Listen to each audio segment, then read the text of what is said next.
Mr. Speaker, tēnei pō. Local Government Act 2002 Amendment Bill 2010. For a mercifully short period of time, sir, I remained on that committee, enduring the chairmanship of the Speaker, who has just resumed his seat. And I can tell you, sir, since my departure, this piece of proposed legislation has not improved. Reflective, no doubt, of the powers of attention that were directed to it at the instigation of Rodney Hyde by our colleagues over there. So Labor opposes this bill. And the reason that we oppose this bill, sir, lies because of its very secretive and clandestine agenda.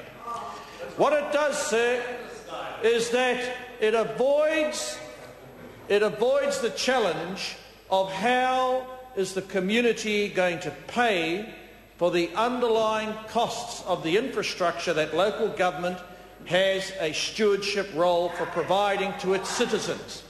So that debate is buried because the democratically elected, sir, representatives will no longer be under a statutory duty to seek out the views of the people who actually, sir, are the owners of these assets.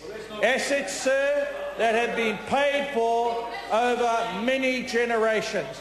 Now, sir, the long-term capital plan, which has been deeply eroded as a consequence of this legislation, sir, played a very important role. Now, basically what it did, sir, and the Auditor General's office came on numerous occasions, and no doubt I was one of the few people who paid attention on that particular day.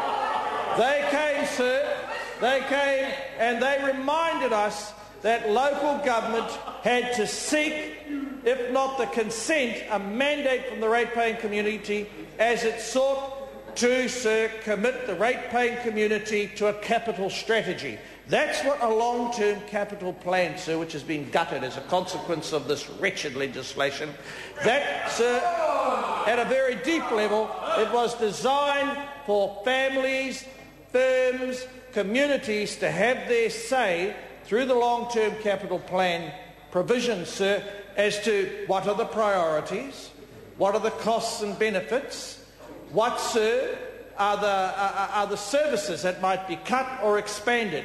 And, sir, allow that debate to take place, rather than the debate having to be abandoned because of the ideological innovations brought forward by Mr. Rodney Hyde, sir, where he seems to think, sir, that ratepayers are suffering a growing burden of pain through the cost of local government because they're splitting out into more extraneous activities.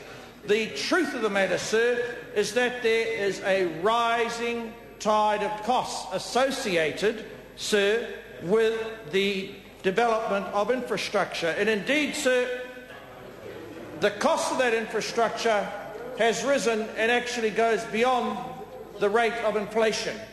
Now, sir, that is the real problem that this bill ought to be dealing with. But what it does is it tries to leave local government people with the obligation that they have no real duties to the communities that they purport to represent, and they can monetise, they can privatise, so there's nothing wrong with economising. But when you are going to privatise, seek the informed consent of the owners of those community assets.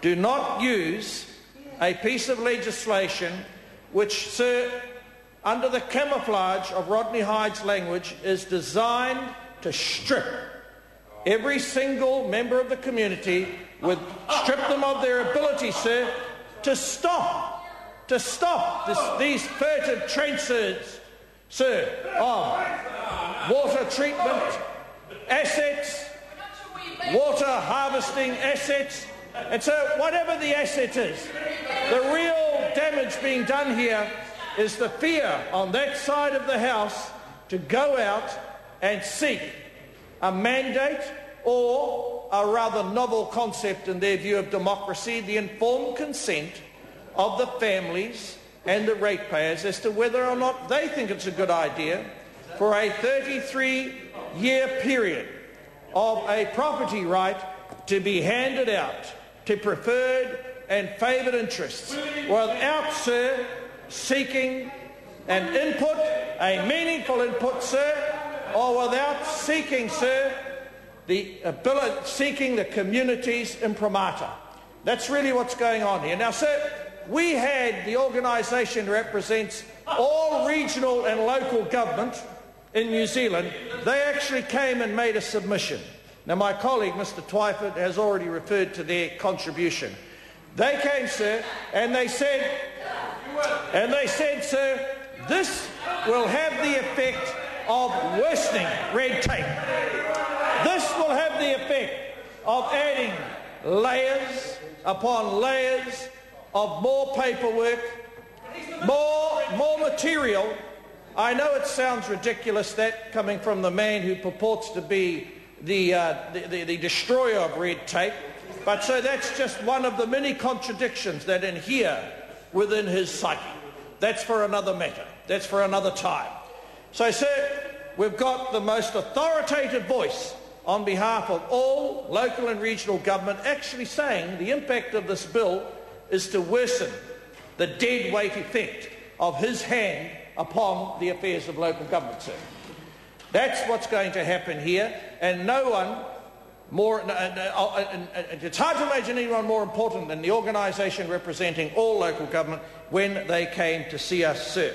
So we should pay particular attention to the fact that although they made quite a strong attempt to avoid alienating anyone in particular on the committee, but anyone skilled with understanding bureaucraties would know that really, sir, their contribution was a stream of disdain for Mr. Hyde's very narrow and wretched ideas, sir, about how local government should be restructured. Now, sir, at the pith of what this bill is about is an attempt to turn local government for community purposes into corporatising local and regional governance. Because, sir, that member, aided by his colleagues over there, have lost confidence in the ability of democratically mandated organisations and indeed democratic communities to chart a course as to where they are to go. So nowhere is that more evident than in the very clumsy language that is employed in this bill insofar as who is responsible for delivering on outcomes. So communities own outcomes. Communities embrace them and they have to live with the consequences whether they're successful or they fail. This legislation, sir, by constraining opportunities for those communities to be consulted, actually arrogates to the decision makers within councils all the power and authority to quietly, sir, and secretly dispose of assets without bringing it back to the people who represent not only current generations but future generations, sir. Fortunately, after 2011, help is on the way. So perhaps the final point I should round up this brief but nevertheless important contribution lies with the fact that community consultation, which was, sir, the hallmark of our style of governance in relation to local government, has been both abandoned and, sir, it has been stigmatised in this legislation.